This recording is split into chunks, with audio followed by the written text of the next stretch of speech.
तो बीकानेर के लोगों के लिए खींचड़ा एक कहानी से कम नहीं, रेगिस्तान की तपती रेत पर एक नया सपना आकार ले रहा था। राव जोधा के पुत्र राव बीका अपने लिए एक नया स्वतंत्र राज्य बसाने निकले थे। उनके साथ थी सिर्फ हिम्मत, एक नई दुनिया बनाने की चाह और कुछ मुट्ठी भर साथियों का भरोसा। जब बीका यहाँ पर आए थे तो वहाँ पहले से बसे थे गोदारा जाट, धरती से गहरे जुड़े और सीधे साधे लोग। तो उन्हें सबसे पहले साथ मिला करनी माता का, जिन्होंने उन्हें आशीर्वाद भी दिया और बाद में एक एज अ गाइड उन्हें यहाँ पे एज अ मेंटर उनको गाइड किया, उन्हें बताया कि अब आप ये करो, यहाँ पे संधि करो, इससे युद्ध करो, और उन्होंने पूरी तरह उसको फॉलो किया।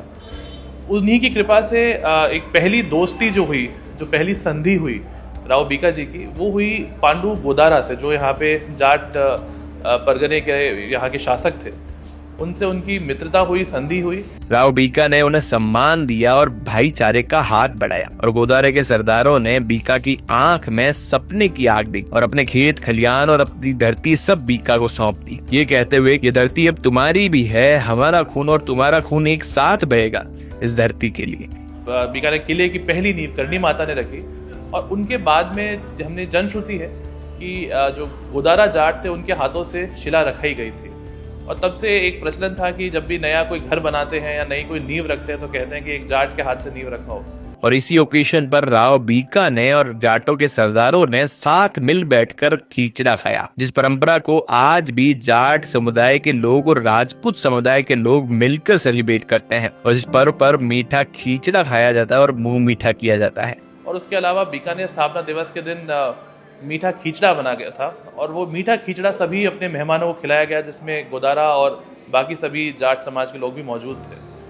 अब धीरे धीरे ये प्रचलन वैसे कई सालों तक चला, लेकिन लोकतंत्र आने के बाद में ये प्रचलन बहुत जल्दी खत्म हो गया था, और उसका नतीजा देखा कि लोग एक दूसरे के जो साथ रहते थे उसमें उनमें दूरियां भी आने लगी, सब कुछ हुआ।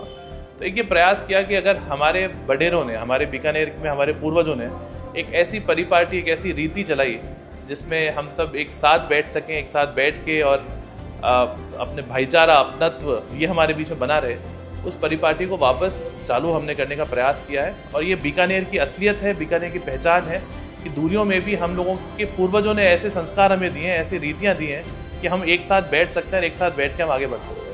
खींचड़ा यहाँ के लिए सिर्फ भोजन ही नहीं, बल्कि यहाँ के लोगों से जुड़ी एक याद है, जो नगर के बसने की कहानी और उन लोगों के संघर्ष को बताता है। इसीलिए इस दिन बना खींचड़ा सबसे खास होता है।